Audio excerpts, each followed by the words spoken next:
ஒரு பிரேக்கப் சீனை வந்து நம்ம ரீக்ரியேட் பண்ண போறோம். பிரேக்கப் சீன் காலையில ஒரு கால் வந்துச்சுல, அது யார் பேசுனது? என் ஃப்ரெண்டு, உனக்கு தெரியும்ல, எந்த ஃப்ரெண்டு?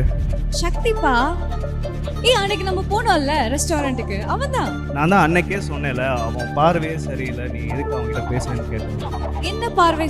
ஹலோ, அவன் எனக்கு 7 இயர்ஸா ஃப்ரெண்ட். எனக்கு தெரியாது அவனை பத்தி. உனக்கு வேணா 7 இயர்ஸா இருக்கலாம், ஆனா எனக்கு பார்த்தோன்னே தெரியும்ல. உங்ககிட்ட யாரு பேசினாலும், யார் உன்னை அப்படியே பார்த்தாலும் எனக்கு சுத்தமா பிடிக்கல. சரி, சந்தேகப்படுறியா நீ? அப்போ என் ஆஃபீஸில் கொலிக்கிட்ட நான் பேசும்போது இதே மாதிரி சொன்னேன். அந்த கொலிக்கிட்ட பேசாத நீ தான் சொன்னேன். அவன் உன் ஃப்ரெண்டா? 7 இயர்ஸ் க்ளோஸ் ஃப்ரெண்டா? என்னோட ஆஃபீஸ் மேட், நாங்கள் பேசி தான் ஆகணும். ஆஃபீஸ் மேட் தானே, அதுக்கே அவ்வளோ பேசணும்? எனக்கு தெரிஞ்சது சரிப்பட்டு வராது. பழி வாங்குறியா? சீப்பாவே நினச்சிக்கோ, நான் அப்படி தான். நீ சரிப்பட்டு வராது. சரிப்பட்டு வராதுன்னா புரியல. நம்ம இதோட முடிச்சுக்கலாம். முடிச்சுக்கலாம்? ஓ, நீயும் எல்லார் மாதிரி தானா? இது தெரியாம நான் உன்னை லவ் பண்ணேன். பிரேக்கப்.